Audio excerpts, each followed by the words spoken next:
Welcome back dears. ചൂട് കാലത്തോ തണുപ്പ് കാലത്തോ എപ്പോൾ വേണമെങ്കിലും ഒരേപോലെ കുടിക്കാൻ പറ്റുന്ന നല്ല ഹെൽത്തി ആയിട്ടുള്ള എന്നാൽ നല്ല ടേസ്റ്റി ആയിട്ടുള്ള ഒരു ജ്യൂസിൻ്റെ റെസിപ്പി നമുക്ക് നോക്കിയാലോ. ഞാനിവിടെ തണ്ണിമത്തൻ വെച്ചിട്ടാണ് ഈ ഒരു ജ്യൂസ് ഉണ്ടാക്കുന്നത്. കിരൺ വെറൈറ്റിയിലുള്ള തണ്ണിമത്തനാണ് ഞാനിപ്പോൾ എടുത്തിട്ടുള്ളത്. അത് നമുക്ക് ചെറിയ കഷ്ണങ്ങളാക്കി ഒന്ന് മുറിച്ചെടുത്തുനിന്ന് കൊണ്ടുവരണം. ഞാനിപ്പോൾ 3 കപ്പ് തണ്ണിമത്തൻ ചെറിയ കഷ്ണങ്ങളാക്കി മുറിച്ചത് ഒരു ജ്യൂസ് ജാറിലേക്ക് ചേർത്ത് കൊടുക്കുന്നുണ്ട്. അതിൻ്റെ കുരു ഒന്നും കളയാതെയാണ് കേട്ടോ ഞാനിപ്പോൾ എടുത്തിട്ടുള്ളത്. കിരൺ വെറൈറ്റി ആയതുകൊണ്ട് കുരു വളരെ കുറവായിരിക്കും.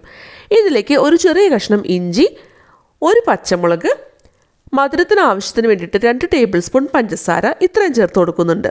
അതിൻ്റെ കൂടെ തന്നെ 1 കപ്പ് നന്നായിട്ട് തണുത്ത വെള്ളം കൂടി നമുക്കൊന്ന് ചേർത്ത് കൊടുക്കാം. ഇനി നമുക്ക് ഇതെല്ലാം കൂടി നന്നായിട്ടൊന്ന് അടിച്ചെടുത്തൊന്ന് കൊണ്ടുവരാണ് വേണ്ടത്.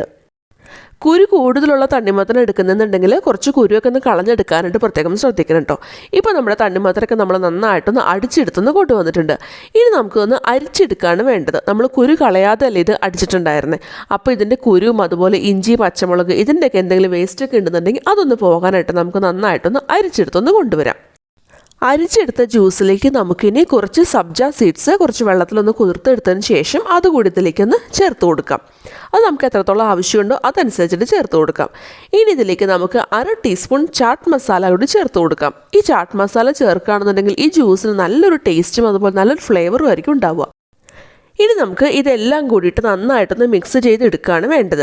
ഈ ഒരു സ്റ്റേജിൽ നമുക്ക് ടേസ്റ്റൊക്കെ നോക്കാം. മധുരം ഇനിയും ആവശ്യമുണ്ടെന്നുണ്ടെങ്കിൽ നമുക്ക് ചേർത്ത് കൊടുക്കാം കേട്ടോ. അതുപോലെ തന്നെ നിങ്ങൾക്ക് ഇതിൽ വേണമെന്നുണ്ടെങ്കിൽ എക്സ്ട്രാ വെള്ളം ചേർത്ത് കൊടുക്കാം. അതൊക്കെ നമ്മുടെ ഓരോരുത്തരുടെയും ഇഷ്ടത്തിനൊക്കെ അനുസരിച്ചിട്ട് ചേർത്ത് കൊടുക്കാം. ഇനി നമ്മൾ ഒരു സെർവിങ് ഗ്ലാസ്സിലേക്ക് കുറച്ച് ഐസ് ക്യൂബ്സ് ചേർത്ത് കൊടുക്കാം. ഇനി അതിൻ്റെ മീതെ തയ്യാറാക്കി വെച്ചിട്ടുള്ള ജ്യൂസ് നമുക്ക് ഒഴിച്ചു കൊടുക്കാവുന്നതാണ്. ഇനി നിങ്ങളുടെ കയ്യിൽ ചാട്ട് മസാല ഇല്ലയെന്ന് വിചാരിച്ചിട്ടും കുഴപ്പമൊന്നുമില്ല. കുറച്ച് ജീരകം പൊടിച്ചത് ചേർത്താൽ മതിയാകും. എന്നാലും നല്ല ടേസ്റ്റ് ആയിരിക്കും ഈ ഒരു ജ്യൂസിനുണ്ടാവുക. ഈ ജ്യൂസ് തയ്യാറാക്കി കഴിഞ്ഞാൽ പെട്ടെന്ന് തന്നെ സെർവ് ചെയ്യുന്നതായിരിക്കും നല്ലത്. കാരണം നമ്മളിതിൽ ഇഞ്ചിയൊക്കെ ചേർത്തിട്ടുണ്ട്. അപ്പോൾ ഇത് ഒരുപാട് സമയം വെച്ചിരുന്നാൽ അത്ര ടേസ്റ്റ് ഉണ്ടാവില്ല. അപ്പോൾ എല്ലാവരും ട്രൈ ചെയ്യണം.